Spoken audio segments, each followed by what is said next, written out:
peneliti Trend Asia melaporkan KPU RI ke DKPP dan KPK karena ada selisih 30 miliar untuk sewa jet pribadi. Ini terjadi pada musim pemilu kemarin.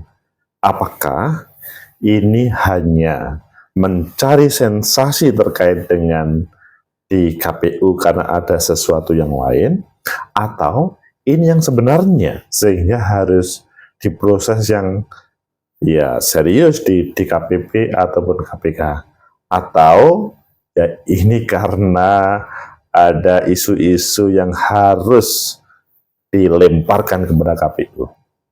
Bagaimana menurut kalian? Menurut analisis saya,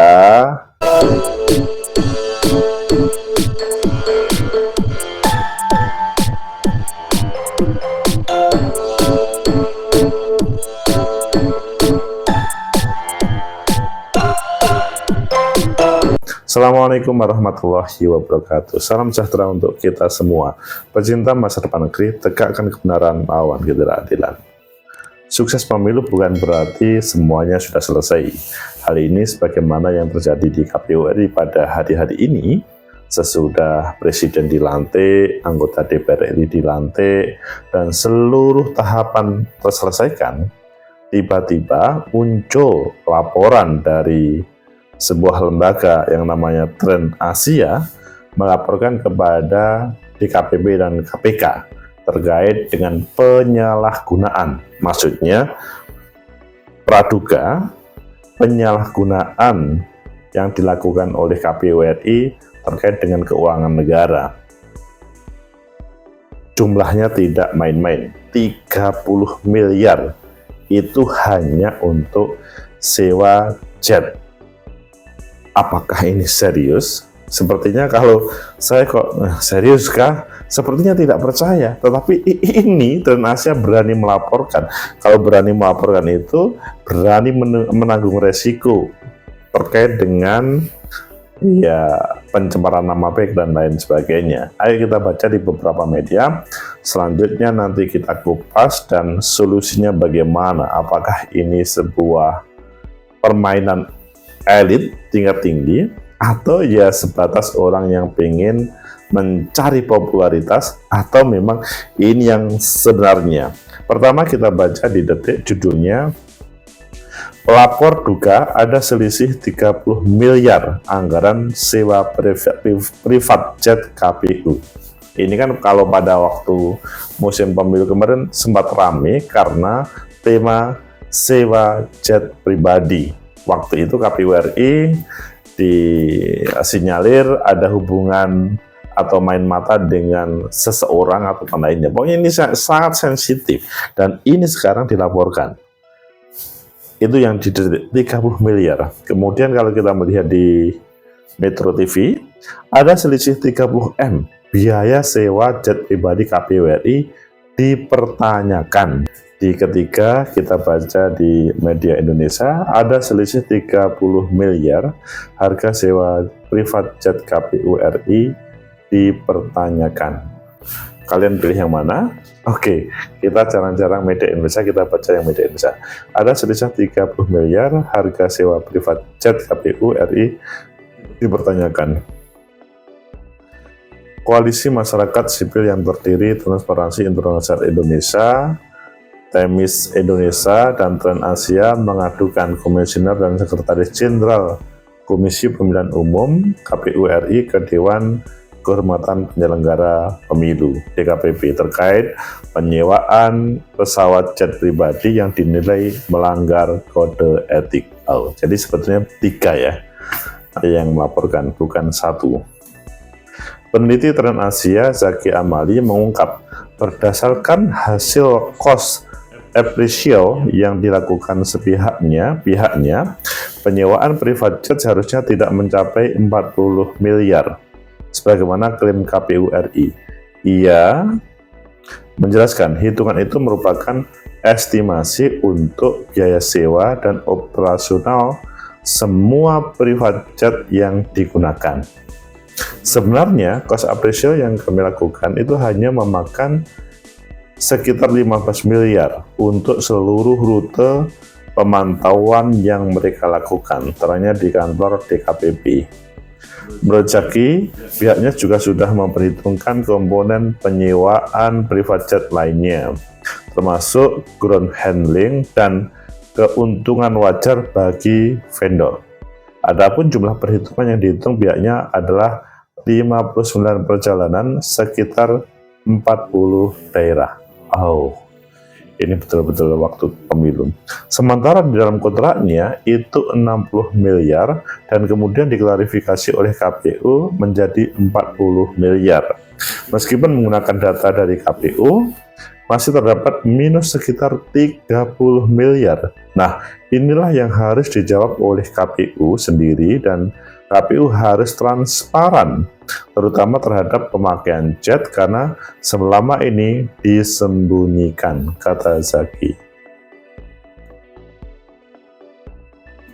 Ini yang kalau kita melihat yang ada di media Indonesia, kalau kita melihat ada tambahan, masih tambah dikit, di Detik ya sama 30 miliarnya, yang intinya Zaki menyampaikan terkait dengan selisih hitung antara yang dilihat, kita menyebutnya dalam bahasa Zaki gap. Kalau markup kan itu hanya sudah mengarah ke tuduhan yang serius, mengarah ke sesuatu yang bersifat hukum. Nah, itu nanti biar aparat penegak hukum yang menyimpulkan. Kita melihat ada gap yang sangat besar.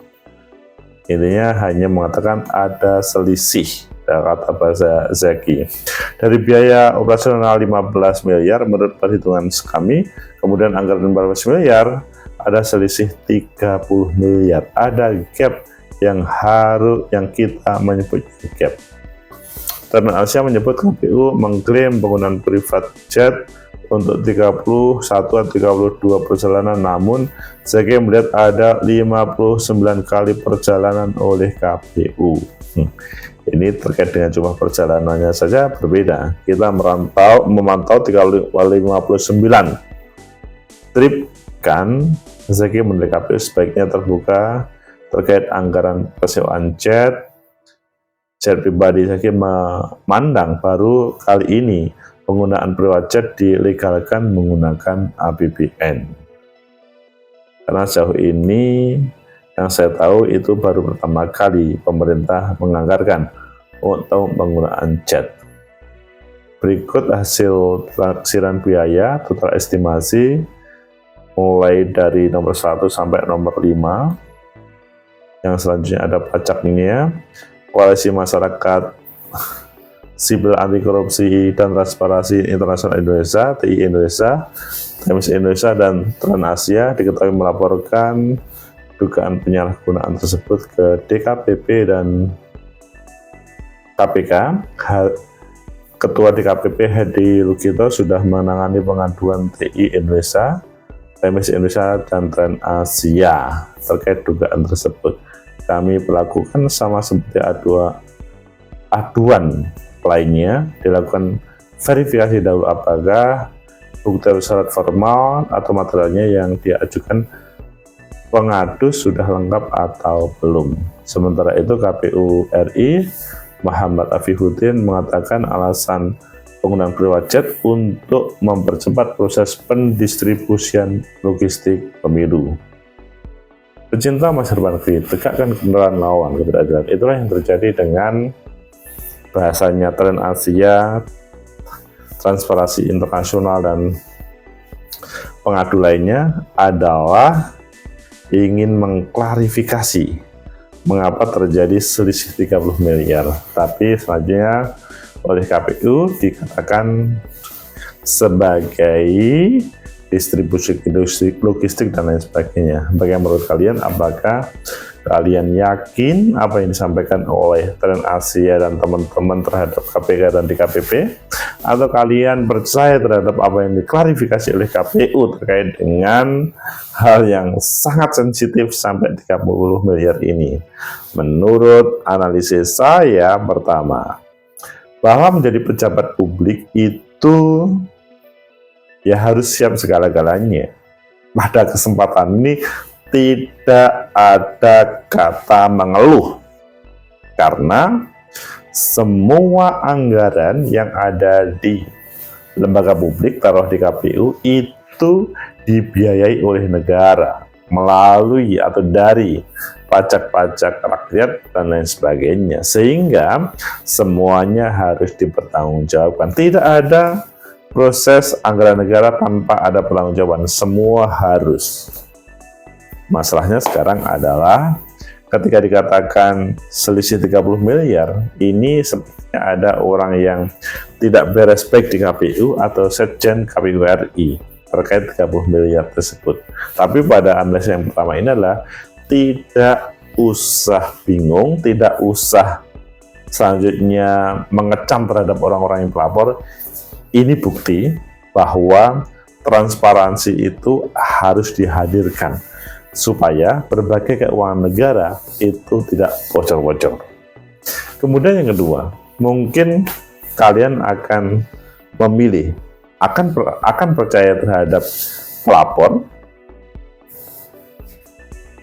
atau akan percaya terhadap klarifikasi KPU, atau ya semua biar penegak hukum yang memutuskan. Kalau menurut saya sih bahwa ada sebuah pelaporan ya dihormati, tidak harus ditolak atau reject ataupun lainnya. Tetapi sebaliknya, ketika ada pelaporan ini, misalkan ya, ini kan masih masih kemungkinan. Ketika ada laporan kepada penegak hukum, ini menurut saya perlu hati-hati. Tapi kalau sudah terjadi ya perlu penegak hukum juga perlu hati-hati, ataupun pihak pengadu atau yang teradu pun harus super hati-hati. Mengapa? Ini salah ngomong sedikit, bahaya sekali. Apalagi temanya adalah selisih 30 miliar. 30 miliar untuk sewa jet pribadi. Kalau kita kembali setback terhadap suasana pemilu kemarin, maka ini sangat sensitif karena ada orang-orang yang mempunyai niat tidak baik dengan cara ya menyewakan atau mempersilahkan untuk menggunakan berbagai alat transportasi ataupun fasilitas yang seharusnya itu semua sudah diselesaikan oleh negara. Sehingga di sini adalah menurut saya perlu semua pihak berbicara, tetapi dengan ukuran yang bisa dipertanggungjawabkan. Tidak boleh misalkan ya cukup ngomong langsung menghantam, tapi tidak ada bukti, tidak ada support data. Itu menjadi masalah. Kemudian yang ketiga, apakah betul yang disampaikan oleh berbagai NGO peduli pemilu tersebut, atau yang benar adalah yang disampaikan Ketua KPU RI bahwa ya yang dilakukan sudah benar, atau ini menjadi ancaman terhadap misalkan Sekjen ataupun lainnya yang pada kesempatan ini ada campur tangannya. Menurut analisis saya, pertama, bahwa ini adalah ujian besar bagi penyelenggara, karena kalau tidak bisa mengatasi, maka kemungkinan besar ya selesai semuanya, meskipun musim pemilu selanjutnya masih ada waktu. 30 miliar itu tidak sedikit, meskipun kalau kita kalkulasi secara nasional sedikit, tapi secara provinsi itu tidak banyak. Pecinta apa seperti itu? Tegakkan kebenaran awal.